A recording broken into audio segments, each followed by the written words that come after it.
picking up steam, having won for a second consecutive week. This time, though, it took a defensive masterclass on the road to pick up a surprise victory. Hello, listeners. You are listening to Miami Total Football Radio, the number one podcast on all things Inter Miami. We provide you all the latest news, updates, inside information, analysis, opinions, and more. The show is also known as Miami Total Football Radio. My name is Franco Panizo. I am one part of the hosting team of the show. Of course, I had to say it in Spanish. We can't let one episode go without doing so. Joining me on this week's episode, which is coming on a very short turnaround, are the other two hosts, Steve El Primo Brenner and Jose Cinco Armando. Steve, how are you doing today on Sunday? Happy Easter, happy Passover. Thank you very much. Yeah, happy Passover and happy Easter to all our listeners. Yeah, all good. It was a good win. Unexpected, I think, maybe, but they ground it out, which was good to see. And let's see what happens this week. This week should be interesting. I haven't been to FIU, that stadium, for a while, not since Miami's first ever game. So quite looking forward to that. We weren't expecting to have you on, but you have rearranged the schedule. It's an Easter miracle. You have done some Tetris. You've done some Tetris in your life schedule to allow for some time with Miami Total Football Radio, which we appreciate you for. Jose, it's lucky you pay me so well. I pay you the big bucks, right? Yeah. Jose, how are you doing today? Happy Easter, happy Passover. Happy Easter, guys. Well, I'm doing good. You know, I've been waiting for a while for the Miami Clasico, so that's coming up next. So I'm excited, and I'm excited as well because, you know, both teams are coming off wins. So, you know, the atmosphere should be great on Tuesday. I was there last night for the Miami FC game at FIU. Everything Look at that. Ready to go. So, yeah, very excited about the Miami Clasico. See, and this is why that dedication that you have, plus your close proximity to Miami FC, closer than Steve and I, this is why Twitter followers and listeners to the show tease you about being a Miami FC fan. And I thought it was hilarious. I'm blanking on who it was. I'd have to go and look at my mentions. But the person that put the photo of the Scottish fan with the half Glasgow Rangers, half Celtic jersey, and saying that would be you on Tuesday when Inter Miami takes on Miami FC. So that was pretty funny. Steve, if you haven't seen it, I will send it to you later in our WhatsApp group. But yes, of course, we are here to talk about that upcoming game on Tuesday, but not before we dive into Inter Miami's big win, surprise win against the Seattle Sounders on Saturday night. We're going to dive into that game. We're going to also preview Tuesday night's game, the Miami Clasico, and we will do so with a few guests. Not one, not two, but three guests. And they will include a Vice City member. They will include Aime Mabika, the Inter Miami center back, and of course Miami FC head coach Anthony Pulis. So we have all these guests lined up for you today, and if you don't understand why the Vice City member is on, well, we're going to hear what the plans are for Tuesday, as well as his role, Bernie's role, in making this game happen. He played an integral role in making this game happen, so stay tuned for all of those interviews. Guys, we have a lot to talk about in short order. It's also a holiday. I appreciate you both coming on to do this, so let's not waste too much time. Let's get to it.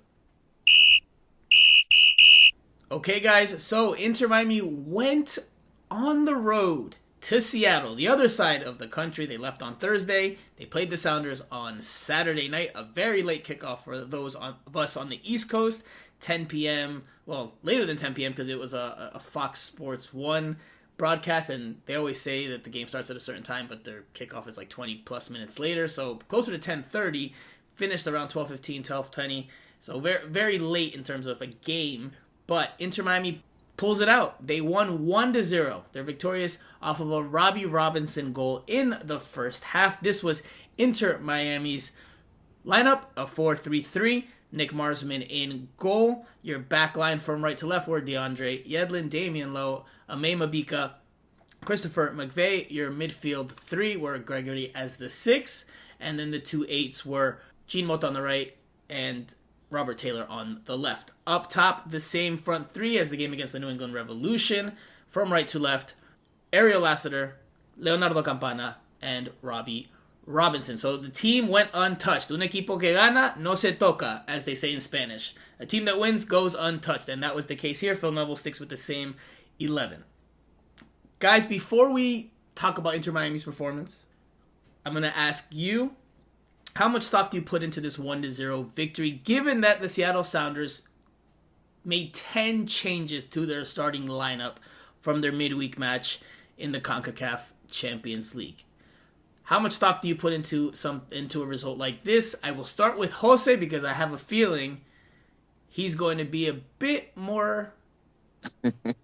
well, I'll just let you say what you're going to say. I was looking for a word. I don't know what the word is. But Here we go.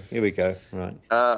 Well, not a lot, honestly. You know, they were basically playing against Tacoma Defiance, the MLS Next Pro team. No, this is Seattle Sounders too. So I do put value into the fact that, you know, they were able to put out a good performance. But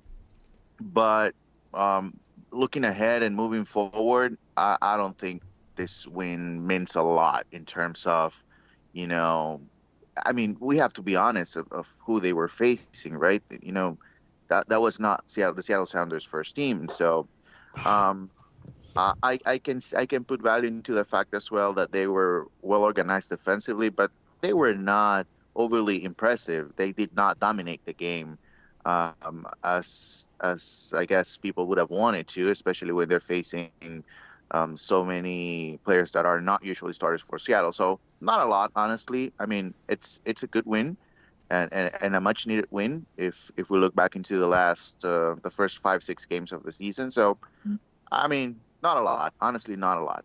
Controversial was the word I was maybe looking for. Controversial, because obviously some people are not going to agree with that, including, I imagine, El Primo. Steve, what do you think about the win? How much stock do you put into the victory against the team? Like, we have to take that into account. They changed 10 players from their midweek matchup. They didn't have Raul Ruidiaz, the Peruvian goal-scoring striker. They didn't have Nicolas Lodeiro starting either, the Uruguayan playmaker. They didn't have Jordan Morris, the U.S. men's national team regular and key attacker for them. The Roldan brothers didn't start either. They did come off the bench. So those are two also fellow internationals, one for U.S., one for the United States, and one for El Salvador. So they were missing a lot of quality in their starting lineup, a lot, and this was effectively their second team. Yeah, but how much stock do you put into the victory?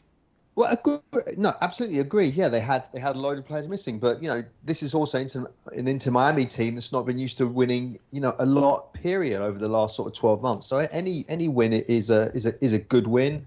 You know, Robbie Robinson would have got confidence off, you know, scoring the goal. Mabika was really good. Damian Lowe was great. You know, it's a win. Yeah. So you've got to take the positive from it. Yeah. Okay. It doesn't mean they're going to win an MLS Cup or do whatever, but I mean, it's a win, isn't it? I mean, you know, and they had to travel there, the whole thing, you know, team cohesion. You know, I'm talking from my Football Manager career here, which is, no, it does morph into real life. And I'm sure Phil Neville has just been concentrating on doing that team bonding, but it helps moving forward. So look, they can only take a positive out of it. I'm not going to start putting asterisks against wins just because of, you know, teams are making loads of changes. I mean, you know, they've won a match, which they haven't been doing a lot of or enough of in the past sort of 3 years. So it's all good. So I'm in between both of your stances, but I lean a little bit more towards El Primo's side on this one. Oh, really? Because you're so negative as well. You see, that's here we go. Here we go. Jose is just sort of jumped to sort of negative. Good cop, bad cop. Good cop, bad cop, as we playfully say when we're talking. But no, look. Yeah.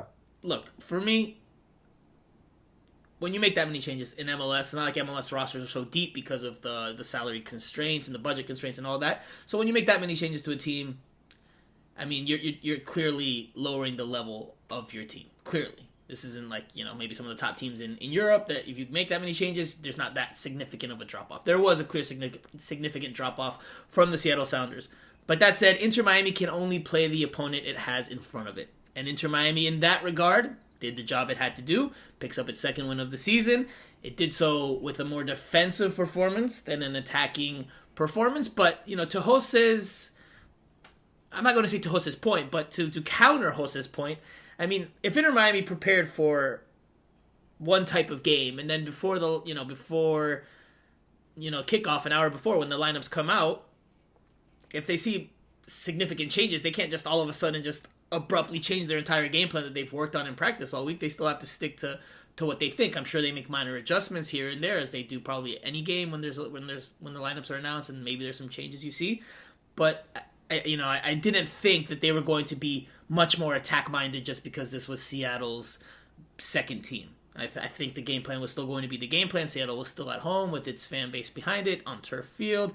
It was cold. It ended up becoming rainy. So it wasn't a great demonstration of football, absolutely.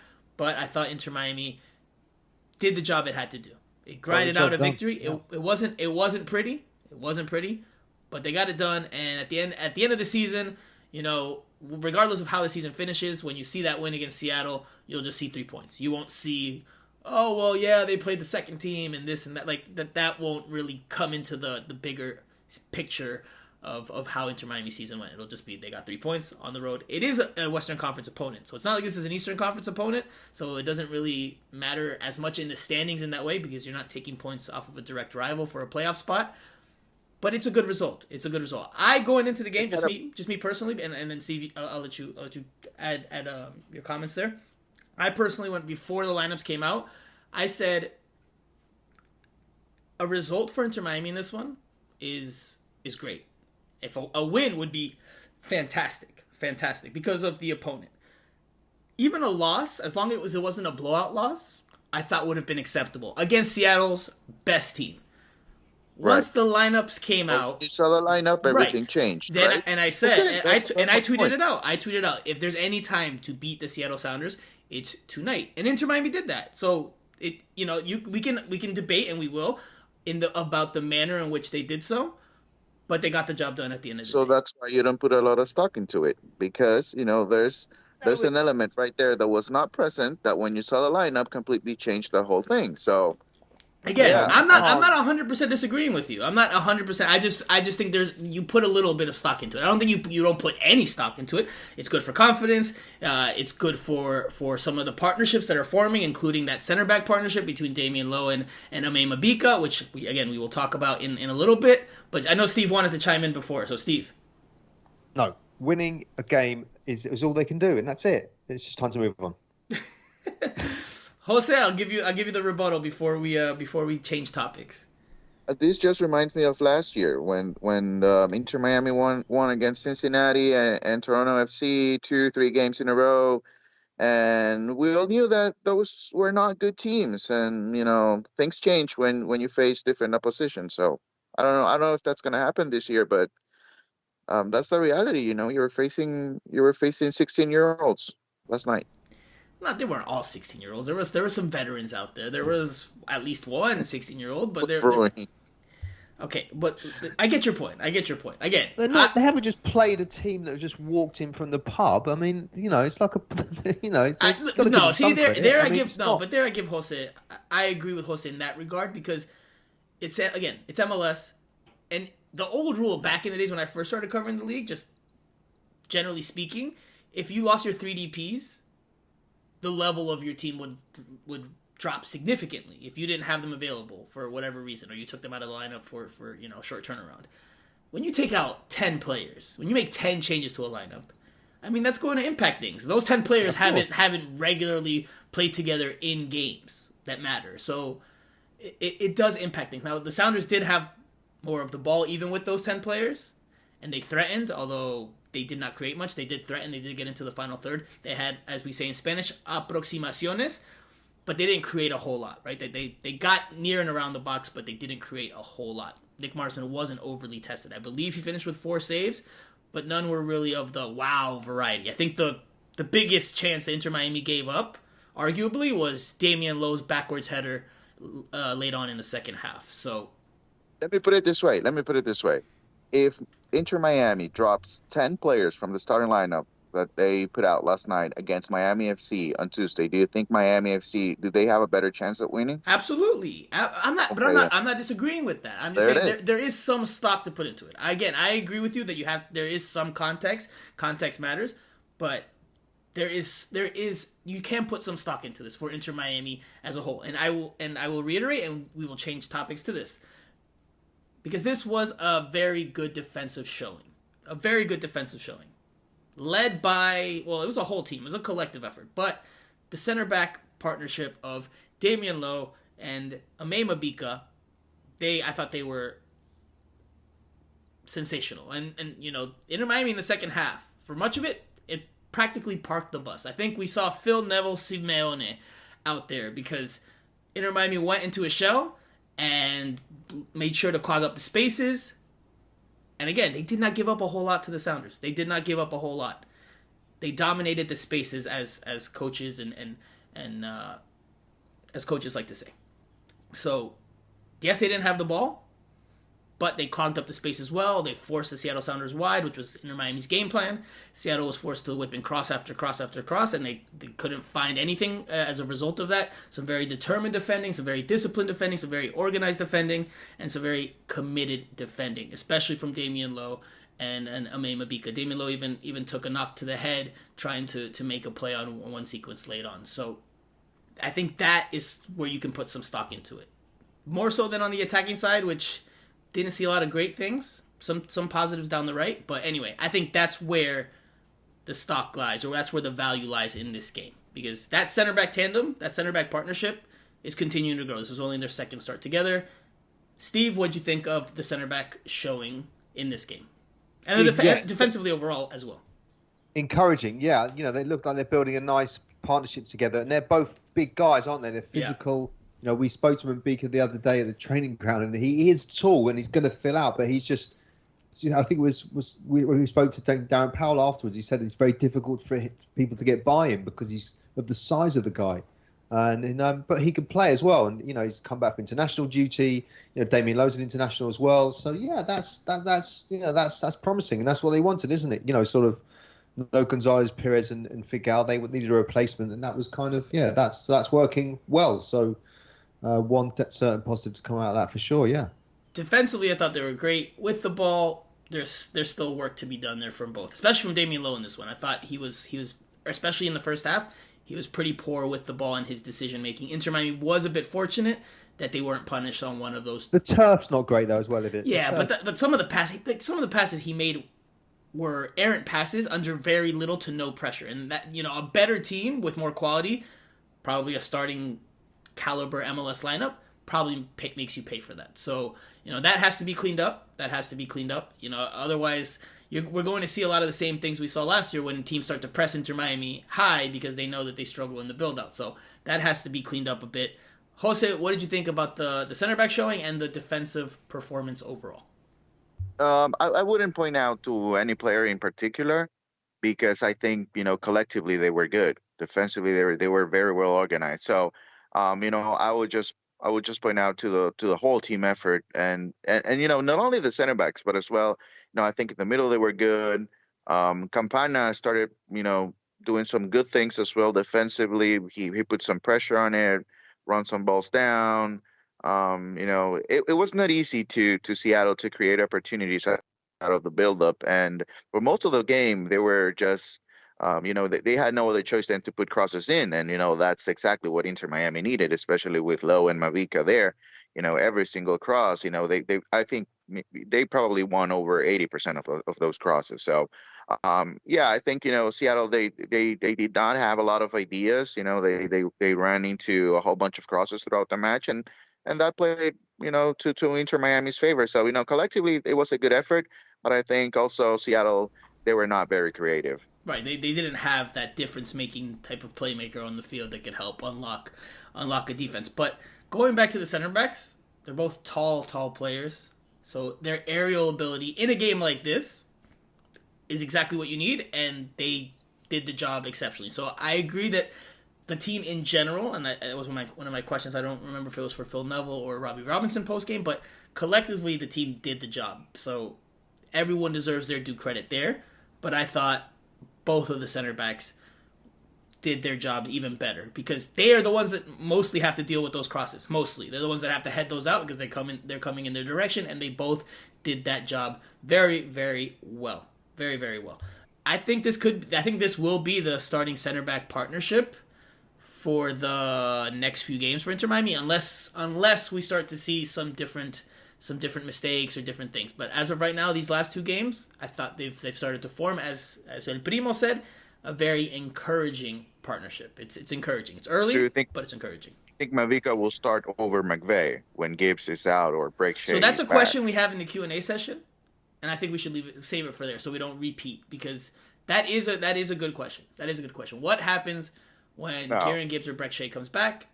Does Phil Neville stick with Mcveigh, who's performed fairly decently at left back, or does he go with someone like Kieran Gibbs or Breck Shea? We'll leave that for the Q&A. But switching gears, let's go to the other side of the field. Robbie Robinson with the game-winning goal in the first half off of a cross from DeAndre Yedlin, the returning Seattle native. Leonardo Campana with some great, exquisite hold-up play in the lead-up to that goal. He gets a secondary assist per MLS rules. I know that Jose really does not like that. I know Steve El Primo Brenner really does not like that. I also do not like that secondary assists are counted in MLS, but they are. So anyway, what did you guys think of the goal? And what did you think of Robbie Robinson's performance? He has a goal and an assist in the last two matches. Jose, I'll go back to you. I don't know. I like Robbie Robinson's performance. I think that his performance against New England was good. Wasn't great, but it was good. I like his performance. Last night, not so much. I don't think. But it's not on him, honestly. It's not on him last night because, the team, they didn't have the ball a lot. They didn't create a lot of opportunities. So I think it was, other than the goal, he was basically non-existent in the game. I don't remember anything in particular that caught my attention. I mean, he wasn't bad. He wasn't good either. It's just, he was able to score that goal. It seems like the ball bounces in his right leg other than he takes the shot. A slight deflection as well. I'll give more credit to DeAndre Yedlin for the cross. I think that was a great cross. The cross was quality. Yeah, that's a good cross. But Robinson, I don't know. It's just okay. He's starting to make an impact, though, in the final third. And that's with Gonzalo Higuain out, so people might raise their eyebrows at that. He's starting to make an impact, regardless of if he's, showing well from the run of play. He scored a goal and he got an assist last week, so that's a step up from what we had seen earlier maybe not early in the year. That's a step up from what we saw at the end of last year from him when he was getting a lot of minutes. Primo, what were your thoughts on his goal and overall showing? Well, yeah, for Robbie Robinson, I just think it's all about confidence for him. Phil Neville clearly rates him. The quotes afterwards from Robbie Robinson is interesting. He expects a lot from me, which I really like. He sees a lot of potential in me. I want to repay the trust. So, yeah, look, it wasn't he didn't rip Seattle apart, did he? But I think it's just with him. I think it's just confidence. I think they know there's a player in there. He's just got to get used, I guess, to playing at this level. Maybe has to toughen up a bit. So that was positive for them for sure. I thought he was not as dangerous as Ariel Lasseter in terms of penetrating the final third, although he scored. But he was a little bit more involved in the build-up. And if you look at the goal, go back and look at the highlights of the goal, go on Miami Total Football's YouTube page or anywhere you can find the goal. He plays the pass to Leonardo Campana that then continues on and ends up in the goal with Robbie Robinson's right foot. He plays a good pass to Leonardo Campana. Campana with some excellent hold-up play. He draws three defenders. Three defenders are looking at Leonardo Campana. That opens the space for DeAndre Yedlin on the right wing. Campana astutely finds him, picks out the right pass, hits a well-weighted ball as well, and then Yedlin hits a great cross in that Robinson followed the play. He continued the play, went into the box, and finishes it with a right-footed finish. Not the cleanest contact, a bit mordida, as we say in Spanish, which essentially, it would mean bitten if you did a direct translation, but it just means just not clean contact. Not clean contact. But it goes in the back of the net, and that's enough for Inter Miami to pull out the victory. Robbie Robinson's quote yesterday with regards to the trident, the attacking trio that's being formed and the chemistry there, I thought was a bit interesting. Because, listen, we've seen Gonzalo Higuain get very frustrated with teammates, Robbie Robinson included. Robbie Robinson hasn't said anything about Gonzalo Higuain, but I ask from the outside. I ask myself, does playing with Gonzalo Higuain diminish the impact Robbie Robinson can have? Maybe. 2 games without him, he has a goal and he has an assist. So maybe. With regards to DeAndre Yedlin, he's back. He was back in Seattle. Very happy to be back in Seattle. Gets the game-winning assist. Thought defensively he was fairly solid. Not maybe the best going forward in this one overall. Saw a couple of times where he just smashed the ball forward, but Inter Miami did quite a bit of that early on. What'd you think of his performance at right back in Seattle, his hometown, which he got to spend a few days in for the first time in a while? Steve. Yeah, I think he's been playing really well. He's a good player. He's got good experience. I think he's been a decent signing. Really has. Don't you think? I think he's been growing into it a little bit. I think there's still another level we could see from him. Not necessarily in terms of building out of the back or passing, because it's never really been, his strong suit. But I think that there's still another level we could see from DeAndre Yedlin in terms of maybe attacking, getting forward, like we did on the cross on the assist. I think plays like that, where he's a little bit more threatening, a little bit more dangerous in the final third. I think we could see a little bit more of that from him. Jose, what were your thoughts on the hometown kid returning with Inter Miami? And he walked around with, I asked him, because he walked around with the rest of the team in downtown Seattle. They took a stroll, and this was a bit different for Inter Miami. Normally they travel to the city that they're playing in, the away city, the day before the game, and they have dinner, they go to sleep, and they play the next day. Here, because they arrived on Thursday, they had Friday to themselves, and then Saturday all day up until late night to themselves, and they went out for a stroll. So I'm sure for him it was good to be back home, to see the familiar sights and settings. He said he saw some family as well, and they were able to see him play in a game in person for the first time in a while. So I'm sure there was motivation there and incentive, and just like that feel good vibe and energy overall. And obviously, then he makes an impact on the field as well. All those little details add up to me. I don't know if you agree with that, but I think all those little details add up for a player. Yeah, absolutely. Those are the emotions of the game, right? I think it was a little bit more energetic as well. I think he had a good game. He gets the assist. That's a real assist, not an MLS assist. So yeah, I think it was a good effort. I think he's a big part of this defense, because of his experience, the respect that he demands from the opponent as well. So yeah, I think it's good, and I think it's only going to get better from here on, because it's going to take some time. I think we're getting closer to that time in which his new teammates are no longer a problem. He feels part of Inter Miami. He knows the tendencies of everybody on the field, and so it's going to get better.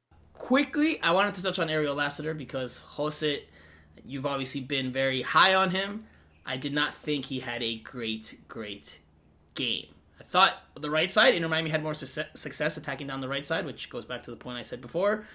They were better, or Ariel Lasseter was more threatening, but he just didn't have the sharpness, and his decision-making left something to be desired more than once, because the spaces were there down Inter Miami's right flank to attack Seattle, and they did numerous times, and Ariel Lasseter found himself in promising positions, but then he just either made the wrong choice or took too long. Wasn't the best performance from him. I think he's going to have to step it up. Otherwise, someone like an Emerson Rodriguez could eventually threaten to take that spot in the starting lineup. Ariel Lasseter, his final third play, his quality is still needs to He's not a improve. finisher, Franco. But he needs to set somebody up. But then he needs to set somebody up. That's why he's playing in Inter Miami right now, because he has the talent. And then he has to set somebody up. That's the next part for him in his career. He needs to be a finisher, and he needs to get better at setting his teammates up. That's the next step for him. So that's why he's playing in Inter Miami right now, and he had trouble playing in Houston last year. That's the next step for him. But that's just a reality for him. He's a good player. He has a lot of talent, but he needs to take a couple of steps forward. And that's part of it. And hopefully he's able to do it with Inter Miami, because if he's able to do that, then you're going to have a very good player. And listen, that this was a problem when early in the season when he was playing as a number 9. And I think we talked about this on the pod. He's gonna miss chances because he's not a good finisher. Right now he's But not. I'm not talking about just about chances. You're Oh, focusing solely on the goals, and I'm saying he needs to at least help set up goals because there were numerous chances that he had on Saturday against the Sounders, and he wasted them. His quality it let him down. And at halftime, I told myself, I was like, maybe Phil Neville contemplates taking him out because they were getting in dangerous positions, but he just wasn't making the most of it, and he was wasting the opportunities. It's good to get into those dangerous spots, but if you're wasting them, then that really doesn't help the team at all. So I thought maybe it would not be a surprise to see him pulled at halftime. Although defensively he does do plenty of dirty work and a lot of running. So I think he needs to clean it up a little bit, just a little bit. I'm not asking him to score a goal and get an assist every single game, but I think he just needs to be sharper, a little bit sharper, especially when he gets in such promising positions. But anyway, Primo, I don't know if you have anything you want to add there. No. Okay. Last thing we'll touch on very, very quickly is, and hopefully we don't go long here, but Campana once again gets a secondary assist. I went to go see the stats for that reason, to see if Campana was credited with the secondary assist on the goal. He was, so he gets an assist for his MLS stats. Boo. I agree. The secondary assist shouldn't be a thing. It's a hockey thing, not a soccer thing, but MLS just wants to up those attacking numbers, so soccer is more attractive from a statistical standpoint. But anyway, Primo and Jose, very quickly, because we touched on this last week. I think our opinions are exactly the same, but does Leonardo Campana continue to start on this team? And what does that mean for Gonzalo Higuain going forward? Very quickly, Primo. Yeah, well, I think so. Yeah, I think he has to keep the same formation. He probably will. He's been playing well the last 2 games, hat-trick, and then played pretty well last night. And Higuain's got a knee injury as well, so maybe he's not available. But when he is, when he is. I mean, I don't know. I can't imagine that he would change a winning team just to accommodate him, considering just how they've been playing the last 2 days and what we know about Higuain probably feeling a bit upset, a bit down in the dumps about stuff. So I expect him he would keep the same team with Higuain on the bench, ready to come on if he's fit. Jose. No, when Higuain is healthy, Higuain will be the starter for this team. No way. Because right now. Here we go. There's no way Inter Miami can survive the regular season with Campana as their only number 9. And if Higuain is not starting, he's not going to be okay with being a role player, getting into the game for 15 minutes. That's no way to go. You just stay there. You can't go anywhere. Well, he's going to do something. Soccer players, they find their ways around. So I don't see it. So I think I still believe there's not a chance for Higuain to be on this team and not be a starter. I don't get your argument from a soccer standpoint. In términos futbolísticos, I don't get the argument because the team functions better without him. It plays better without him. So yes, he is. This is not a soccer-related matter. No. This is more about Peter Higuain's personality. He's not going to allow... No. It's not just that. There's also the soccer matters because he doesn't play as an out-and-out number 9 anymore. He just doesn't. He comes, drops down, looks for the ball. The way he's feeling and playing the game is differently. It's differently than what he used to be when he was at earlier stages in his career and at different teams. So if he plays as a 9, there's no question that he's better than Campana. The problem is that he doesn't like to play as a 10. But if he plays as a 9, he's a lot better than Campana right now. Jose. We talked about this on the WhatsApp group, or maybe we just did it privately, just you and I via message. I don't know if Steve was part of the conversation, but you think Gonzalo Higuain is a better player than Leonardo Campana today, right now? 1,000%. No. See, I disagree with you. When he plays as a 9 inside the box, I still disagree with you. He is a more gifted player than Leonardo Campana. But that does not make him a better player. Because if he's physically incapable of pressing and running and giving you the same type of effort and energy that Leonardo Campana does, well, then that drops his overall ability to be a better player. And look at the goal. Leonardo Campana's role to play is exceptional. Exceptional. He draws 3 defenders. I don't remember the last time Gonzalo Higuain has done that with his hold-up play. Yes, Gonzalo Higuain's probably a better finisher. Yes, he's probably more ruthless in the box. He's probably a better creator than Leonardo Campana. And those are all very important attributes in soccer. Very important. But if he can't give you a lot of the other things that you need, and that we haven't seen from the run of play in terms of the overall team function, then I don't know how you can say he's a better player. More gifted? Yes. Better today? No. Maybe 5 years ago he was better. If you compare that Gonzalo Higuain to Leonardo Campana of today, sure, that Gonzalo Higuain's better. But to this day and age, Gonzalo, I don't know. I don't see it. Not yet. Maybe if he has a change of attitude and he stays in the box and he can find a way to give a little bit more physically, maybe. But right now I think Leonardo Campana is the better player. Not the more gifted player, nor the more technical player, but the better player this day and age. All right, fair enough. All right, I gave you a chance. I gave you a chance for the rebuttal before we end the first segment. But if you have nothing else to add, we will leave it there because we have a lot of conversations to get to with regards to previewing Tuesday night's Miami Clasico between Inter Miami and Miami FC. We will dive into that. We'll do that after this. I think what we had 15, 16 players doing their job. We had 15, 16 players all sticking to the game plan. We had 15, 16 players that when they gave the ball away, they fought like mad to get it back. And we had 15, 16 players that showed that they wanted to fight for Inter Miami. All right, guys, it is time to preview Tuesday night's big matchup, the Miami Clasico, as it has been dubbed, between Inter Miami and Miami FC at FIU Stadium. Before we get to the protagonists, one from each team that will help us preview this match, we are going to talk to one of the people that is partially, if not really, responsible for this game happening. He is a Vice City member. His name is Bernie Toledo, or Bernie Toledo, if you want to do it with an American pronunciation. Bernie, how are you doing, my friend? I've been better, but just still coming off the celebration of last night's win against Seattle. And yeah, super happy that I had something to do with this matchup happening at Miami.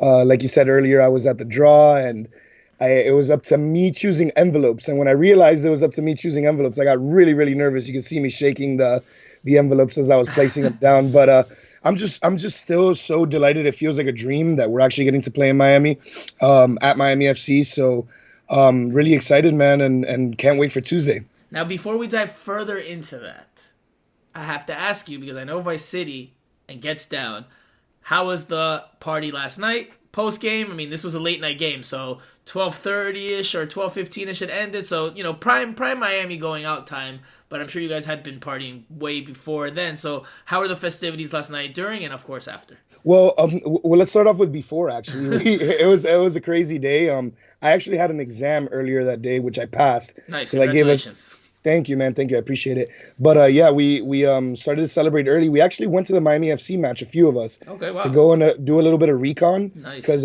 they are letting us bring in our flags. We're working on bringing some drums in there, so we kind of wanted to look at the setup beforehand. And then after that, we went over to downtown to a bar called All Dubliner, this little hole-in-the-wall Irish pub. Nice. It was really fun, man. It was just a few members. Usually we like to bring the kids. And we like to bring somewhere that's kid-friendly, but since it was a 10 p.m. match, we left the kids at home. We kind of just did our thing, man. It was really fun, and then we went out afterwards. It was definitely a night to celebrate. So yeah, man, really a lot of fun with our members. We had a few drinks, we celebrated, and had a good time like we always do. All right, let's go into Open Cup conversation here, because you were the person, like you mentioned, that picked the envelope that in the draw that set the matchup between Inter Miami versus Miami FC, because it could have been Tampa Bay.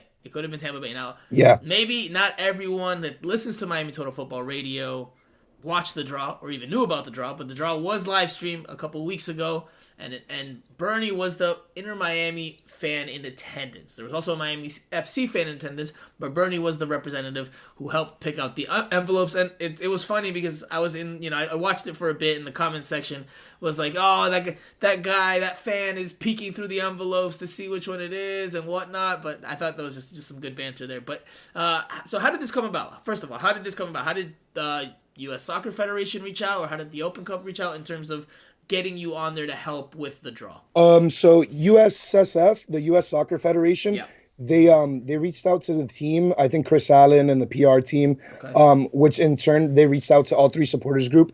There's kind of like a chat that they have between all three groups. And it was very, very short notice. It was like on the Thursday, and the draw was on like a Friday. And as soon as the opportunity popped up, I knew I had to jump on it. They were looking for somebody like me who's excited about the Open Cup. I know you haven't mentioned it yet, but I was a former Miami FC fan during that U.S. Open Cup run. My whole life, I've been watching the game on TV. I went to a few Fusion games when I was like 5 or 6 years old. But Miami FC really taught me that this was the place for me. Like La Cancha, being there in La Barra, supporting a soccer team, that was my main hobby. And I learned that when I was at college at FIU. So that Open Cup run was really magical. So when Inter Miami started up in 2020, I really wanted to see us in the Open Cup. Unfortunately, the pandemic, 2 years, we couldn't participate. So when they reached out, everybody kind of knew. Everybody was actually a little bit hesitating with me, because I was a Miami FC fan or whatnot, and they were going to bring their fan. But, I told them I was going to represent us well, and I feel like I did.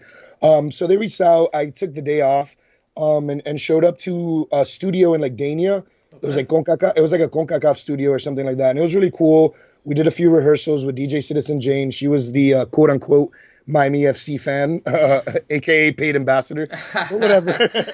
But whatever. I even told them when I showed up, I was like, guys, you have like 5 fans. You could have chosen. Well, 6 if they include you, brother. 6. Yeah, if they include me, right? But no, I told them I was busy that day representing Inter. But it was cool, man. It was really cool. We went over there. We kind of did the rehearsal, and then I figured out, like, okay, it's up to me because I'm going to choose these envelopes or whatnot. Actually, the commissioner let me know as soon as we were done with the draw that there was going to be all these conspiracy theories coming out because I did pick a lot of the lower league teams to host. Mm-hmm. Like you said, it was complete coincidence. It was honestly just me picking envelopes. It did look like on the stream, I was looking at it, it did look like I was like peeking through them. But in reality, I was just playing like eeny, meeny, miny, mo. I'm a very indecisive person. I was like, I can't just pick a random envelope. I got to make this sort of a game. And especially when it came down to the Miami one, I was like, no, like this is serious. I need to pick Miami to host. Miami FC to host because we wanted to play there. I would have been happy with Inter hosting Miami FC as well, but like you said earlier, there was a possibility that we had to go to Tampa or Tampa came over here, which would have been a cool matchup against the Rowdies. They were our second game ever, I believe, right? In the preseason, yes, that first in year? 2020, yeah, because they played Philadelphia Union first, and then they played Tampa Bay Rowdies. Yeah, and we went up there to Ao Lang, and that's a cool stadium, and the Rowdies fan, Ralph's Mob, they're a cool fan base as well, but we all know what we wanted. We all wanted to see that matchup, and I'm really happy that I was able to pick it. So, dream come true, really. Absolutely. So, Tuesday, a lot of people are looking forward to it. What can we expect from Inter Miami's supporters groups in general, but obviously since you're a representative of Vice City, more specifically Vice City, you mentioned drums and some flags, which will help create a good atmosphere and a good environment, but what kind of vibe should we expect? I don't know what the rules are, what they're letting you guys do or not do, but it sounds like they're going to let you do more than maybe some other teams would let you do.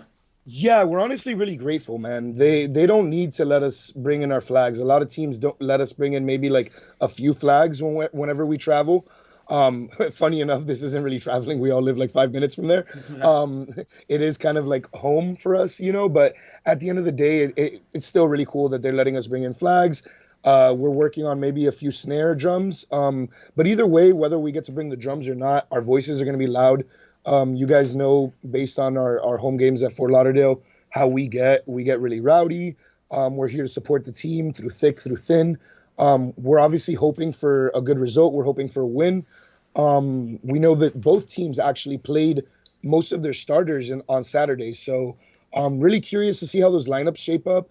If we see the young players, that's great. We want to see the young players compete.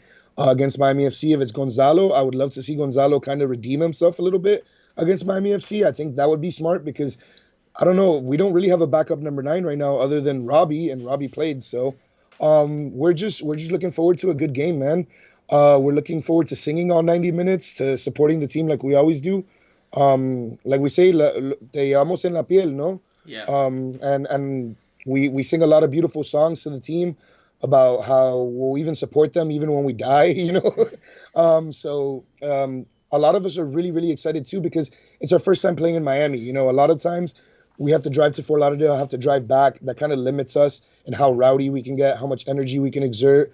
So we're only 5 minutes from home. No more excuses. Everybody can exert as much energy as they need to and leave it all on the field. It's going to be a party. It's going to be a party. Yeah. Beforehand and during and obviously, depending on the result, probably afterwards as well. On a Tuesday.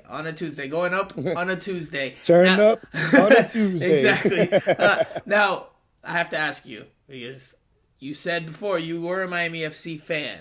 Are you going to pull off the football style jersey that we see where you have half of one jersey and then half of the other jersey and just combine into one jersey? Because we've seen that. You see that sometimes international games, maybe not so much on the club level, but you normally see it on international games where you see, one national team, you see one shirt, but it has half of it is one national team jersey, the other half is the other one. Are we going to see a half pink, half baby blue jersey from you on Tuesday or no? Nah, I'm going all Vice City, dude. I'm going all Inter Miami. But honestly, there was a lot of banter on Twitter with the jersey. I don't know if you saw that one. And then there was a meme posted about it with a picture of me on the Miami FC jersey, another picture of me with the Inter one. But I didn't see that. You got to send that to me. Yeah, I'll send that over to you. It's actually really funny. But no, my girlfriend's grandma, she's actually a seamstress. And I'm gonna have her work on one of those for me, actually, but not to wear to the game. Nice. Kind of just to have around as a joke. But no, yeah, Tuesday. Honestly, Tuesday is all about Inter for me. It's weird because I still go to Miami FC games. It's 5 minutes down the road. I'm still a fan, but it's kind of a situation where it's like if Inter's playing Miami FC, it's all about Inter. Yeah. That's just how it is because that's my number one team. And otherwise, like on Saturday, Miami FC was playing Hartford Athletic. I didn't show up in Miami FC gear because it's a little bit too close to the date. But, any other game, I'm there to support them, man. I like any team with Miami on them. Now, this game should be very interesting because it is a win-or-go-home tournament game. This is not a competition like the regular season. This is a win-or-go-home game. So every play will mean that much more. Any mistake will mean that much more. So that will surely raise up the intensity levels in the stadium and obviously on the field. Bernie, before we let you go, just so that people know, a little bit more about your background. Where are you from? Obviously, you're a Miami guy if you live close to FIU Stadium, but what's your background, your nationality? No. My parents are Cuban. My parents are Cuban. I grew up supporting baseball, Marlins. I actually was at the 97 World Series as a kid. Nice. I've always had that feverish support for baseball, for basketball. I grew up in downtown Miami. I worked at the Miami Heat Arena. I'm a huge Miami Heat fan, huge Dolphins fan, huge Panthers fan, huge Marlins fan. I'm a big FIU fan. I'm a big fan. Anything with Miami, like I said earlier. And my love for the game kind of started like a lot of people with the video games, kind of around the 06 World Cup, which is really funny, man, because the beautiful game really got a lot of fans through FIFA. That's how it got me, man. It got me in there. I started supporting the USA around the 09 Confederations Cup. Nice. Yeah, and that was a good run for them. That was a good run for them. It was, man. Like I was a kid and I never imagined them beating Spain or like going up 2-0 on Brazil and then eventually losing 3-2, But that really brought me into it. And then Beckham announced the team in 2014. And man. So when Beckham announced the team in 2014, it was a lot of waiting. We waited a long time. And FIU, I was over there. I was finishing my bachelor's and then Miami FC popped up. And I really discovered that this is it for me, man. This is my hobby. This is my passion. This is what I want to do for the rest of my life is go support local soccer. So Inter Miami eventually rolled around 2020, man. Vice City, La Monda, we came up. And Vice City is a really important, integral part of my life. And for a lot of other people, we do a lot of work in the community. We do a lot of work for each other. We're a big family and, I'm really grateful for Vice City. I'm really grateful for you guys, the opportunity to come onto this pod. I'm a longtime listener. And just, we want to see Inter Miami win. We want to see a good product on the field, and these last 2 games have shown us that. So hopefully we can come out on Tuesday, like you said. This is win or go home. You can't go home with a draw. So this thing will go to penalties if it needs to, you know. So we're all excited. We're hoping it's a 3-0, a 4-0, so we don't have to worry about that. But Miami FC's got a strong team, you know, and they're going to bring their best. So we can't underestimate them. We got to play hard, and we got to make sure to get another W here, because this could also line up a potential match against Orlando. Yeah. And that would be really cool too, man, to get another little Miami Clasico followed by a Sunshine Clasico, or it could be Tampa, you know, whoever. And if we can move on in this tournament, if we can even win this tournament, who knows, dude? Like, that's some silverware we could bring home, you know? Absolutely. And, absolutely. And it gets you entry into the Champions League, CONCACAF Champions League, which is, I know, something Inter Miami has set as a target for itself since its inception. Bernie, thank you so much for joining us. We look forward to seeing what Vice City and all of Inter Miami supporters groups have in store for the festive environment on Tuesday night. I'm going to ask you before you go to give us a Miami Total Football radio in Spanish. Thank you. In Spanish. Miami Total Football Radio. We want one from you. Go for it. Oh, my God. Thank you, Franco. This is an honor. All right, this is an honor. Let's do it. Hey, but the Seattle guy you had on last week, he did it really well. Yeah, he did. Let me try to one-up him on this one. Okay. Miami Total Football Radio. Hey, all right. Bernie, that's Bernie Toledo of Vice City. Bernie, we really appreciate you jumping on and talking the game on Tuesday with us and the Open Cup draw as well. Make sure you go get some Peruvian ceviche to cure that hangover, because I know you're hurting. You might not sound like you're hurting, but I know you're hurting, bro. You guys go in. But I am definitely hurting, man. Vice City La Monda. Thank you, Franco. You're the bomb, bro. Thank you for all the content you put out. And thank you for always coming out to our tailgates. Oh, by the way, Jose Armando and Steve, you guys are officially invited. No more, oh, where's our invitation? No. You guys are officially invited here on the pod. I'm saying it. You guys come over, come have a beer with us, come have a choripán. And we could talk some soccer, we could talk some football, and hang out. And we could talk that penalty kick, which they say wasn't. I agree with you. I think it was. That's my boy. That's what I'm talking about, man. That's what I'm talking about. And yeah, they like to throw pity parties for themselves. Like, oh, we weren't. They're always invited. They know that they're invited. Yeah, they do. By the way, the Vice City choripanes, by the way, are top notch. If you're listening to this and you have not had a Vice City choripan, find a way to get one, because those things are incredible. But anyway, go get a ceviche, Peruvian ceviche in my name, and we will take a quick break. We will come back and continue previewing Inter Miami versus Miami FC with Aime Mabika and Anthony Pulis. We will do that after this. And it's a local derby where, you know, you think about it's their cup final, and it's our banana skin. So it's going to be a real interesting occasion.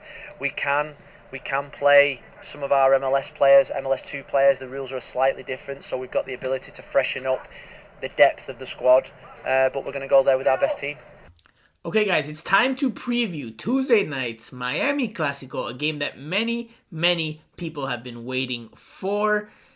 Inter Miami visits Miami FC. We have a very special guest joining us to preview the game from a Miami FC perspective.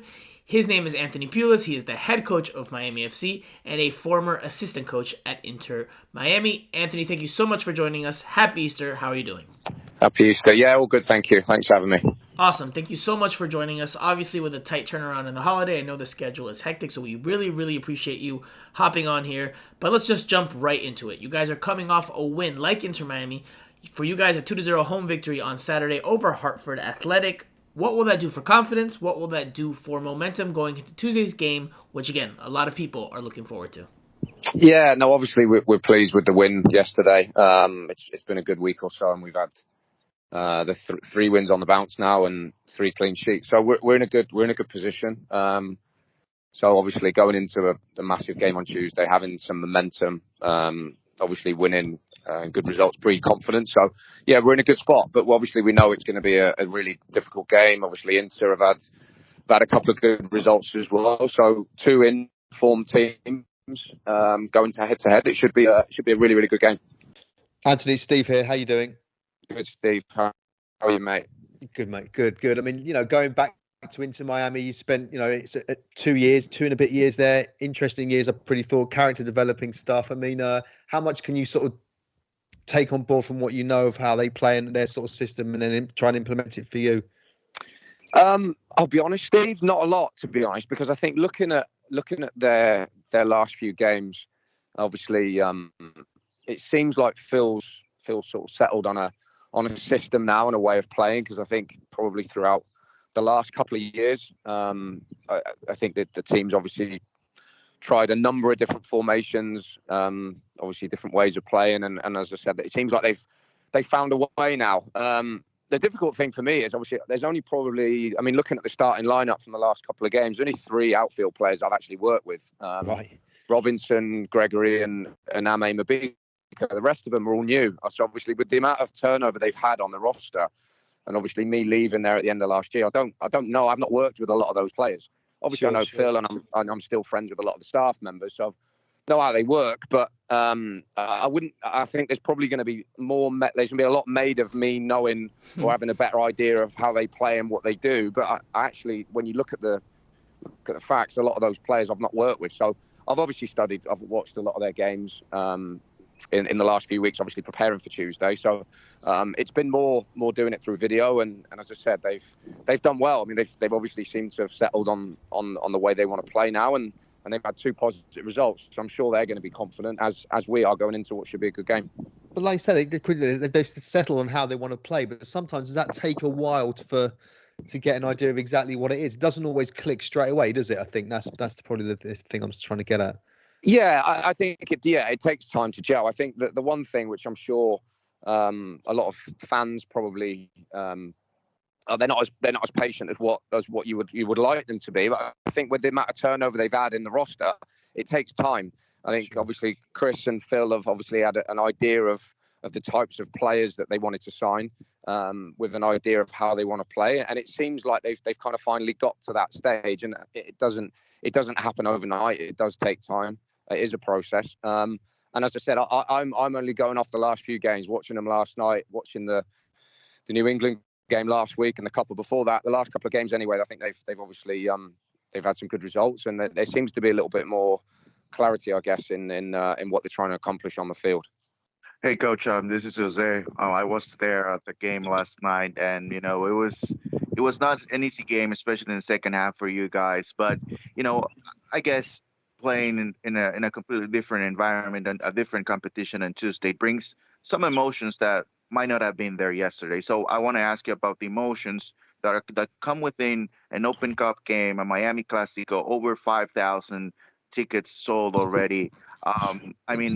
This has to be an exciting time for Miami FC, for your players, for the coaching staff as a whole.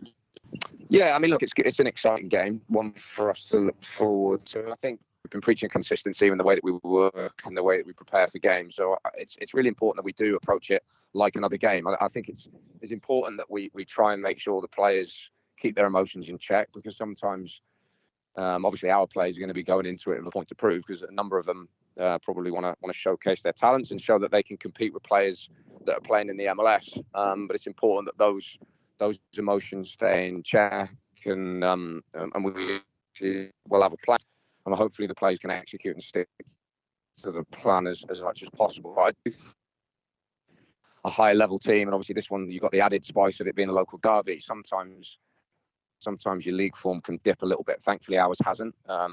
Thankfully the results have been good, and performances, probably first half was good last night, second half not so good. There were circumstances why that was the case, but as I said, now we can go into it and really enjoy the experience. Obviously all the pressure is going to be on into Miami, so our guys can go into it hopefully with a little bit of freedom to express themselves, but at the same time sticking to a plan that we feel like can cause into some problems. And Anthony Franco here again. Is that the message to the group? I won't ask you tactically what you guys are planning, but is that the message to the group overall? Because this is a one-off game. It's a cup competition, not like a league game, a regular season game where there's another match to be played right away. This is win or go home. Every play matters a little bit more. Any mistake can matter that much more. I feel like that will add to the intensity level between both sides on the field as well as in the stands. So is that the message overall, that to take this one on, and the pressure is on Inter Miami more so than you guys? Yeah, look, I mean, the expectation is obviously everybody's going to be expecting the high level team to win. So as I said, that the pressure's going to be on Inter to win the game. Obviously, we're going into it with a plan, and as I said, you've said it. It's a one-off game. Anything can happen. We've all seen it over the years. Cup competitions in all the different countries in the world, whether it be in Europe or whatever. Lower league teams can beat the high level teams on their day. We know that going into it, the Inter Miami players are going to have an off day, and every one of our players is going to have to be at their best. And if that's the case on Tuesday night, we might give ourselves a chance of advancing in the cup. But we'll see. But I think for us, it's about going into it and really enjoying the experience. As I said, it should be a great atmosphere. Two teams that are in good form, going head to head, and we're really looking forward to it. I mean, and what about you, Anthony? You know, you had a great job at Inter Miami. I don't think they wanted you to go, but you're there now as your own boss. Sort of how you enjoying that? Yeah, it's been good. I mean, obviously, I was really excited for the challenge to be a head coach again, and fortunate that Miami FC gave me that opportunity. It was a difficult decision because I had a good job there. Obviously, I had a good relationship with Phil and the staff and the players that were there, and ultimately it came down to what I felt like was the best step for me in my career, and I felt like taking the jump into a head coach position, albeit at a lower level, was the right step for me. It's going to be a strange experience on Tuesday, I've got to be honest. I mean, coming up against a staff that I know really well, and I'm still really, really good friends with a number of them, and obviously don't know as many of the players because there's been such a turnaround. But it will be strange being in the technical area opposite them. But for that 90 minutes or 20 minutes, you go straight to time. Obviously, we'll be rivals and we'll be competing, and we'll both be wanting to get results for our respective teams. But after, I'm sure we'll get together, have a chat, and have a beer, and hopefully, for our sake, there's a cup upset they're celebrating. But we'll see what happens. No, I also like to educate our sort of listeners about sort of football history and just basically British nostalgia. I don't think they've got a clue what I'm going on about. But as anyone doesn't know, Anthony's dad, Tony, is a very famous manager, great career, Stoke and Crystal Palace, West Brom, among many, many others.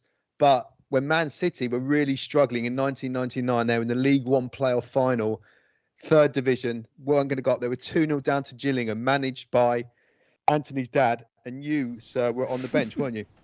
I was. Dad's actually this is probably a good fun fact. He's the one that's responsible for their resurgence, exactly. Steve. Because if you remember back, that was that promotion they got that year. Gillingham were 2-0 up with 5 minutes left. City got 2 goals in the last 5 minutes, one on penalties, got promoted into the Championship, and then obviously the rest is history. They got promoted again and go into the Premier League, get taken over, and then that was it. So Dad not being able to defend a 2-0 lead has led to them going on and winning all this silverware and Premier Leagues and cups and whatnot. So, but you were there. I'm sure you won't like me saying that, but yeah. How old was I? I would have been, what would I have been, about 13, 14 at the time. You were on the bench. I was on the bench. I was sitting in the dugout on the bench. You could never get away with that now, could you?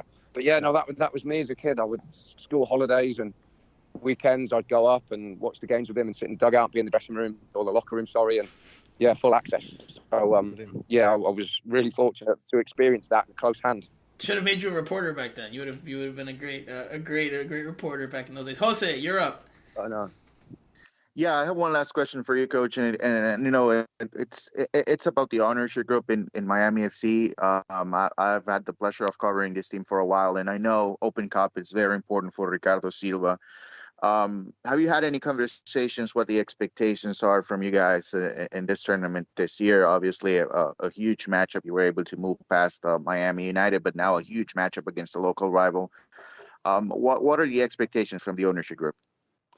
I mean, when I was interviewing and obviously speaking to the ownership group in the early stages before I got the job, they made it really clear that obviously that the club have got a decent history. They had a great run back in, I think it was 18, and they beat Orlando and Atlanta, and that's something that they wanted to try and do again. And that hence why we took the second round game against Miami United so seriously. We obviously played a really strong lineup because we knew that there was going to be the potential of drawing an MLS team and then you probably saw, again, with the team selection and the performance that night, we were taking it seriously. I know a lot of clubs will go with second string lineups in the early rounds and use it to rotate and rest. And obviously we didn't do that because we knew how important it was going to be for us as a club to try and have a run and try and get a game against an MLS team. And obviously we've been fortunate now to get our local players. It should be a great occasion, and hopefully we can pull off a cup upset. Anthony, just to close out then, the last question from us will come from me, is how much of an advantage, if at all, is it that you guys have maybe an extra day, quote, quote, of preparation? Obviously, Inter Miami's traveling back today to the market, so they're not training today. They'll do a light session tomorrow, and they play on Tuesday. And your home stadium, you guys, I imagine, will be doing very similar regeneration today. And obviously, penalty kicks come into this as well as a possibility. Are you a coach that wants the players to practice penalty kicks, or are you a coach that says let it happen if it happens? Yeah. Because there's been quite a bit made of this. Like, I actually don't. Our game kicked off 3 hours earlier. That's it for me. I think when I obviously been in and around the environment with Inter Miami, they got a fantastic performance department, sports science. They've chartered flights. I know they stayed over in Seattle to do a recovery session. So I think there's probably on their side of it, they're trying to play on that a little bit. For us, it's not. We're having more preparation exactly the same as theirs. Of course, we're at home, but as I said, what we have available to us from a recovery standpoint and resources and everything is right. Night and day compared to what they've got available to get their players recovered. So for us, we gave the guys a day off today to rest, Easter Sunday, and then we will get in tomorrow and have one day to prepare for the game, exactly like Inter have. So penalties, we will be practicing. I think as a coach, I am somebody that believes in thorough preparation and being really detailed. So we will be going through that tomorrow, so that if that comes up on Tuesday night, we're as best prepared as we possibly can be. Okay, great. Anthony, thank you so much for joining us on Easter Sunday. We very, very much appreciate your time and your efforts for that. We will talk to you after the game on Tuesday. Best of luck, and we'll see you then on Tuesday. Thank you again. Yeah, no worries. Thanks a lot. Cheers. This week is going to be a long week. We will need Gonzalo Higuain. I heard him on FaceTime to Motta, to Gregory, to Campagna before the game, wishing them all the best, cheering them on the coach on the way to the game. I know that he'll be desperate. I know he's desperate to get back with the team. And I know for a fact that we will need him from now to the end of the season. He wants to finish this season on a high. So the motivation and challenge there is probably greater than he's ever had since he came to Inter Miami. He's now got competition for places. He now sees a team that's playing a type of football with certain types of behaviours now that are non-negotiable. And he's just got to fit into that, which I'm sure he will do. All right, everyone. We have heard from a protagonist on Miami FC, so now it's time to do so with someone from Inter Miami. The very special guest joining us to do just that is one of the young promises on the team. He is also the tallest player on the roster, and if that is not a big clue, then I do not know what is. And he has been reading opposing attacks as of late with the same vigor that he does with his books. We are talking about center back and bookworm, Aime Mabika, of course. Aime, how are you doing? Good. A bit tired, to be honest with you. Out here on the West Coast, getting ready to go home. But when you win, your body always feels a little bit better, less tired. So now everyone's super excited to get that second win of the season, get a clean sheet as well. So for us, sort of the theme is trying to build the building blocks, and winning a second game on the road against a team like Seattle is good, and we just want to keep this momentum going and building on, which starts in training. The squad chemistry building. So yeah, we're very excited. Well, we definitely really appreciate you joining us this morning, because obviously, like you said, I imagine you and the rest of the team are exhausted. I know you guys, not only did you play 90 minutes yesterday, but it was a late game even on the West Coast. I think it finished around 9 p.m. local time in Seattle. Probably didn't get out of the stadium until 10:30, and I heard you guys had a dinner afterwards. So it's now 7:30 a.m. where you guys are. So yes, I imagine you're pretty exhausted. So again, we really appreciate you coming on. I can't see you, but I think you might have some eye crust there from sleeping. No, I'm just kidding. Am I accurate in assuming that the entire team is exhausted, or like you mentioned, does the buzz from last night's win help mitigate that a little bit. Yeah, the buzz definitely mitigates that. Like Gagaris has his energy because he always does. So you can't pretend that he didn't sleep much. But no, everyone's really excited. Everyone was excited when we got back from the stadium yesterday, eating dinner. Everyone's excited about the win, and everyone's excited to go to sleep. So we just have to get on this flight and get back as soon as possible so we can start preparing for the next game. Absolutely, a lot of snoring on that long trip back, I imagine. But all right, speaking of the games a little bit more before we jump into Tuesday, I want to ask you just about last night's game. You guys are obviously coming off a big result in Seattle. Yes, they had a lot of changes to start, but they did bring on some of their bigger weapons late on. You guys were able to keep that 0 at the back, record that clean sheet. What's your biggest takeaway or analysis point from how the team played collectively on Saturday night, and how big of a boost in confidence is that going forward? Well, first of all, just from a defender's perspective, it was a very rewarding game in the fact that, one, we got a clean sheet, and I thought that was a really good team defensive performance, not just the back four, and I thought the whole team from Campana all the way down defended really well, because if I really think about it, they didn't really have that many big chances. I think there might have been one where I think Damien headed it. But other than that, I thought we kept them at bay for as much as that they had the ball, especially in the second half. They didn't really test Nick that much, which obviously we take pride in. And to get a clean sheet away at Seattle is something that gives us a lot of confidence, as a team moving forward. Now, there's no rest for the weary. You guys have another game on Tuesday night, a very, very short turnaround that provides its set of challenges for the group. Obviously, you guys are traveling back on Sunday. I imagine you'll have a light session on Monday, and then the game right away on Tuesday. You'll be facing Miami FC, a crosstown foe, which is dubbed this game the Miami Clasico. It's at FIU Stadium. I will not be so cruel as to ask you tactically what do you expect, because I imagine you guys haven't done any video sessions just yet. But what kind of game do you think Miami FC will try to bring in terms of the energy and in terms of their motivation? I forget the phrase Phil used exactly, but I think he referred to this as a cup final for them. They'll obviously be very, very eager to come out flying in their home stadium on turf, looking to pull off the David versus Goliath upset.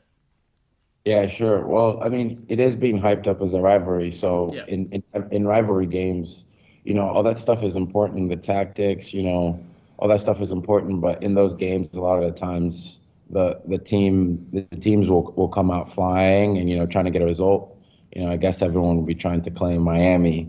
But no, we've played them before, in a couple preseason games over the years, and it's always been a good game. And obviously, Anthony's over there now, so I expect them to kind of know what we're going to do a little bit as well. So it'll be a good test for us. But I think if we just approach it in a professional manner, and kind of use this momentum that we've been building over the last couple of weeks, I think we'll give ourselves a really good chance. But they have good players that can hurt us, so I think we'll be ready. What kind of coach is Anthony? Obviously, you guys have worked with him up close and personal, especially last year. For us on the media side, due to the COVID protocols, we didn't really get a good chance to really get to know him. We talked to Phil and we talked to some of you guys last year, but we didn't really get to talk to any of the assistant coaches at any point. So, I know it was a different role for him when he was at Inter Miami than Miami FC, but what kind of coach is he? What kind of person is he from your interactions that you've had with him? Yeah, I mean, first of all, Anthony is a great person. He's actually he was on my interview call. Nice. My draft interview, so I kind of I knew about him before I came. He knew about me before I came, obviously. And then when I got here, from an individual standpoint, he's sort of the coach that, I don't want to say assigned to me, but he gave me a lot of attention in terms of after training, extra work or doing film, stuff like that. So for me, last year, he was very, very, very important. He pushed me pretty hard, and for the squad, I think everyone shares the same sentiment when they said that they were sad to see him go, but at the same time, we're all very happy for Anthony. I think he's a really good coach, and he's still pretty young in his coaching career, and I think he has tons of potential. So, like I said earlier, I think he'll have an idea of some of the stuff that we're going to do, and hopefully we can cancel that out. Now, for you guys, what do you think will be some of the keys to the game? Again, without obviously knowing 100% of what you might expect from the opponent. Is it just continuing a lot of the recent things you have been doing over these last two MLS games, while also tweaking some areas, or what do you think Inter Miami has to do to get the victory on Tuesday night? Yeah, I mean, I think to kind of sum it up, I think we have to impose our style as much as possible. We'll, just like every game, we'll look to dominate the game. And when I say dominate the game, it doesn't always mean dominate possession or anything like that. We want to dominate the spaces. We don't want to give up chances. Right. We know they're going to come out flying, most likely. So, we're going to have to weather that storm. And then after that, just kind of focus on us, play our game. It's tough because we haven't really worked on them. We'll just get tomorrow to work on them. But like I said earlier, we've played them in a couple preseason games, so we have a little bit of an idea of how they want to play, and they have some really good individual attacking players. So we'll have to be ready for that. What's the vibe been like within the group with regards to this game? I know you've been focused on Seattle, but when the draw happened and there was talk of it happening, I'm sure you guys obviously learned about that and talked about it for a bit amongst yourselves. And now that that's around the corner, and again, I know it's early, but what's been the initial vibe like with regards to this game? It's the first official game between Miami versus Miami. I mean, for us, and I know the boss said it, I think, in a press conference this week. He says he wants to play a strong team. He wants to win the Open Cup because that'll get us in Champions League. And for us, we're a fairly new club. We haven't really won any trophies. So any opportunity to win a trophy, we get excited about at this point in our club history. So, it's been tough because you never want to look 2 games ahead. And, we've been focused on Seattle, which was a big game in MLS. So I guess today maybe we'll get a better sense, and tomorrow of how guys feel about that game. But from the little we've talked about it, it's a chance to move on in the cup, and we want to move on and go win the cup. So there's no way we're going to take that lightly. Okay, then to begin wrapping up, I can't let you go without asking you about you. Obviously, you've stepped into the lineup these last 2 games, and you've performed very well, in my opinion. And Phil's been high on you. He's mentioned you in both post-game press conferences without even being asked about you. How have you felt about your performances, your first 2 starts and your first 2 appearances of the MLS season in 2022 over these last 2 games, which, by the way, have both been wins? So, yeah, I mean, we'll definitely hope to keep that winning streak alive as I get my opportunities to play. But no, I've been very excited to just get to help the team in any way. Even in the games that I wasn't playing, my biggest focus was continuing to improve, while at the same time helping the team as much as I can. I obviously care deeply about the club.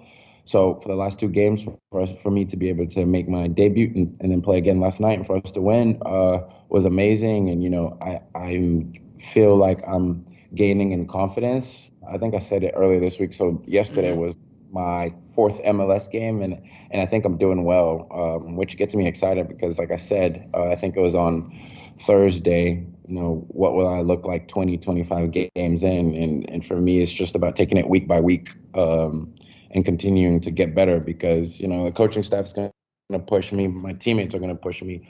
I'm a fairly young player, so I still have a lot of room for improvement. Even in the 2 games that I've played well, there's certain things that I would like to improve on. And, if I keep working, I have good veterans, DeAndre, Nick, Damian Lowe, Gregor, guys like that help me out a lot. If I just, keep listening and putting one foot in front of the other, I think that would be a recipe for some individual success for me. So yeah, I think I've done well in the last 2 games, but I want to continue doing better and helping the team win games. Aime, obviously, I'm going to be a little annoying here and ask you to answer the same question we've asked you earlier this week, and that was because you touched on confidence. And Phil had said that you came back from Zambia's national team with more confidence and a bit different. What did that call up to the national team do for you? And I know we asked you this, so again, apologies for repeating the question, but just for those who may not have heard your answer, may not have seen your answer during the week leading up to the Seattle game, that are listening now, what did that do for you as a player? Yeah, no, that's a good question. Getting caught up to a national team in general is a pretty big deal because that's kind of like the ultimate goal for a lot of players, to play in the World Cup or whatever. So to get caught up to the national team, you have to think about it as for a whole of a country, you're getting considered as one of the 25 best players at that current moment in time. So that's a big honor. So for me to have gotten caught up, that was a confidence boost in itself, just to, have that honor and for the coach to say, oh, yeah, we think that you would do well here. And then I obviously went and I played one game and we won and I played well. So for me, the experiences, talking to the guys, there's obviously guys on the team that play at some big clubs in the world, just kind of talking to them and how they approach the game. And then playing the game, I hadn't played any games this season, so there was an opportunity for me to have a 90-minute game and to do well. That grew my confidence just, naturally. And then, yeah, it's a weird experience. I was talking to one of the assistant coaches here, and he said, those kind of experience can tend to have a Superman effect. And, I do a lot of journaling. And to answer your question, really, I've been having a hard time figuring out what happened, mentally, but it's been really weird, in a good way, where I went and I came back and, in training, I'm just completely different player, mentally and, technically. But it's, like I said, the best way I can describe it is almost like a Superman effect. But I'm going to continue to think about it and kind of figure out what it is exactly, so I can have a good answer, because people have been asking me that, my teammates and even coaches. But I think one of my assistant coaches put it best when he said these kind of experiences can sort of have like a Superman effect, which is awesome. And, for any player that can experience a national team call up, I think they would, or that have experienced a national team call up for the first time, I think would say the same thing. Because I had a conversation with DeAndre Yedlin, and he had told me the first couple of times he got caught up to the USA national team, every time he came back, he always felt like a different player.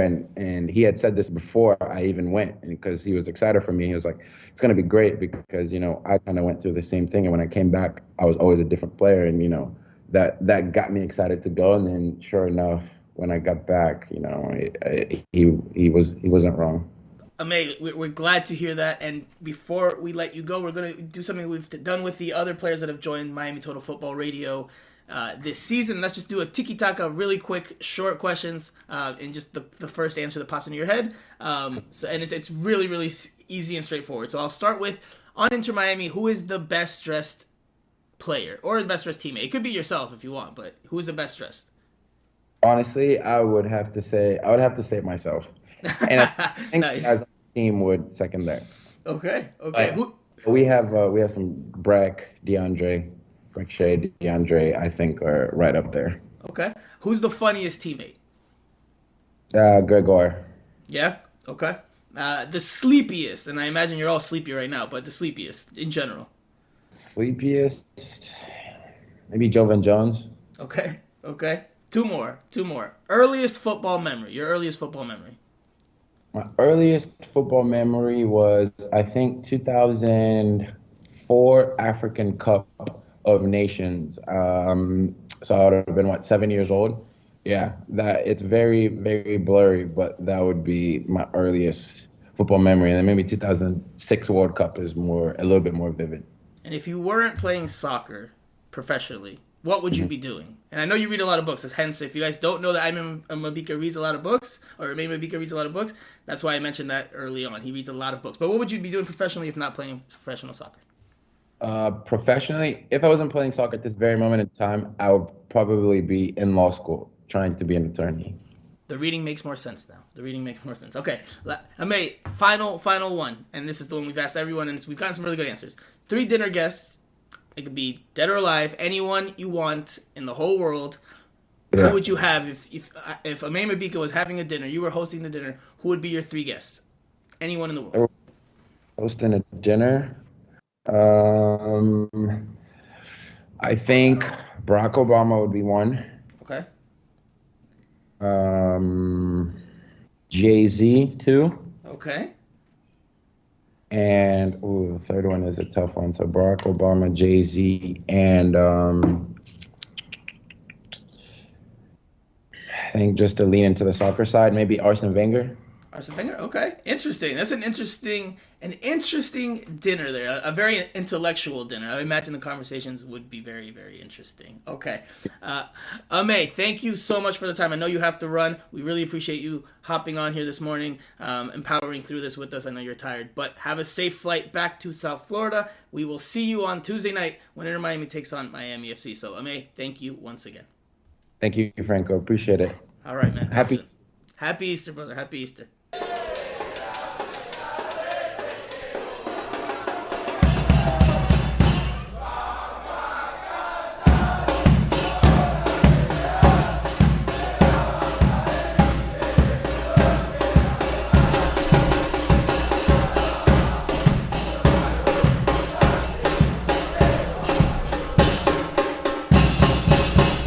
Okay, guys, we hope you've enjoyed those interviews with those 3 special guests. That's a Miami Total Football Radio record, 3 guests on in 1 episode. And because of that, we apologize for this, but we hope you understand we're going to shorten the Q&A session by a good bit. We had a lot of good questions that I would love to get to, but then the show will go very, very long, longer than we normally aim for. So Jose and I will power through a few of these.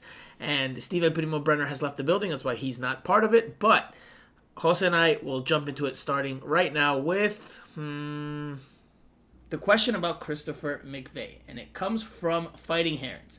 Mcveigh provides nothing on offense but has quietly solidified the defense at left back. Is it worth starting him there when all other left backs are healthy?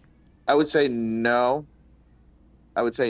Because, well, listen, I'm going to put it this way. If Kieran Gibbs is available, no. If only Breck Shea is available, then yes, you can think about it. But I think he's a center back. So, let's keep him at center back position. I think Kieran Gibbs is a very good left back once he's on the field. So no, let's keep Mcveigh as a center back. And if Gibbs is back, he plays as a center back over Mabika, of course. And hopefully I did answer that question. I think you did. I think so. I think I did. I would see. We're disagreeing a lot lately. I would say yes. He's the left back as of right now. Now, oh my God. if in another game, right? Because things can change. As of right now, today, after the last 2 performances he's had there, I think he's the starting left back. Now, if in the next game against Miami FC or in the next game after that against Atlanta United, he has a shocker, or you see some of the weaknesses that can come from him playing left back, then that changes the equation. But as of right now, he starts over Kieran Gibbs. Right now, I think Phil. Yeah, I think Phil. Are you Phil Neville? kidding Phil me? Neville is clearly someone that prioritizes being defensively solid. Clearly, You cannot complain. The next time that Phil plays a player out of position, you cannot complain. You're not allowed to complain anymore. Because that's exactly what he's doing right there. Okay, He's hold on. playing I'm not telling you what I would do. I'm not telling you what I would do. Out of position. But I'm not telling you what I would do. I'm not telling you what I think. I'm telling you what I think Phil Neville's going to do. And I think Phil Neville's going to keep him at left back because they have been a little bit tougher defensively, especially in this game against Seattle. And I think if that maintains itself, if that is sustained, if those performance levels are sustained, then I don't see him taking out Christopher Mcveigh to bring in Kieran Gibbs. Now, I reiterate, if the next game Christopher Mcveigh has a shocker or he starts struggling because he's out of position at left back, then that changes things. And then maybe once Kieran Gibbs is healthy, he goes back in there. I don't know if Christopher Mcveigh will be the every game starter at left back because there will be home games where maybe Inter Miami needs to attack a little bit more, so maybe that's when Kieran Gibbs could come in. But as of right now, today, Easter Sunday, I think Phil Neville is going to go with Christopher Mcveigh as of right now. I think you're overreacting to 2 games. Mcveigh's a center back. for a reason. He has been a center back for a while, not a left back. Completely different position. He's doing a good job. I'm with you. He's not a left back. I'm with you on all those points. I'm telling you what I think from Phil Neville's perspective. I think Phil Neville will be happy with what he saw from Christopher Mcveigh at left back, and I think he'll keep him there for that reason, at least for the time being. Until we see something else. Until we see. Why would you expose Mcveigh to a mistake, and then after he makes the mistake and you end up losing or dropping a game, then you're gonna go at him when everything that he's been doing right now, is being a good teammate, just playing out of position. That's exactly the same thing that happened to Lewis Morgan last year. Listen, Carlos Bocanegra was a center back for the U.S. men's national team during his playing days, and then at one point he was moved to left back, and he did not provide much going forward from the run of play. So McVay's Carlos Bocanegra. I'm not saying he's the same player. I'm saying, but Carlos Bocanegra played left back because he was solid enough there that he could do the job defensively. And on teams that prioritize the defensive side first, I could see Phil Neville sticking with him. I'm not saying 100% he should be there. I was critical of it when I first saw it before the game against the New England Revolution. I was like, why is Christopher Mcveigh playing out of position at left back? But the early returns have been more positive than negative. And I think Phil Neville will take that into account when he makes the game plans for the next few matches. So unless we see something different, then that changes the equation. But anyway, let's continue on.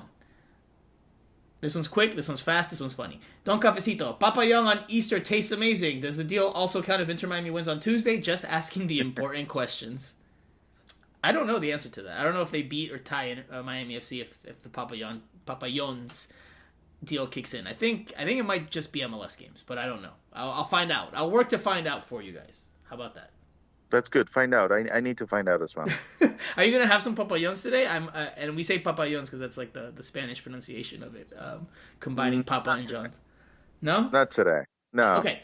Next question comes from Tweeter, and I'll answer this one very quickly. Campana is on a year loan from Wolves. Should the team look into acquiring him for a longer term, or is it too soon? What are the chances of a bid succeeding? So Campana is on a loan from Wolves, but that loan comes with an option to buy. So I imagine that the number for a transfer fee has already been established for the end of the year, and Inter Miami has the option to just trigger that if they want. All right, two more. Daniel K. He asks, now that we know Higuain was definitely holding us back, do you think he will start as soon as he's back from injury? Mabika and Lowe is a good partnership. When Gibbs or Jones come back, will Mcveigh start over Mabika again? So another question about McVeigh. I probably should have joined that together. I didn't realize that he had 2 and 1. We've answered that one. We have touched on the Higuain thing, but I will let you one more time state your response very clearly with regards to Higuain once he's back from injury. Yes, once he's back from injury, he will start for Inter Miami. And again, I'm going to say this again.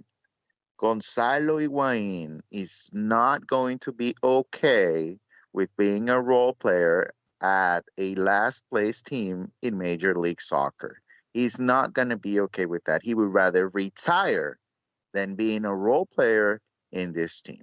That's the way it is. You're wrong on so many levels, my friend. First of all, Inter Miami's not in last place anymore. They are now in 13th place in the Eastern Conference, not last. So that's one.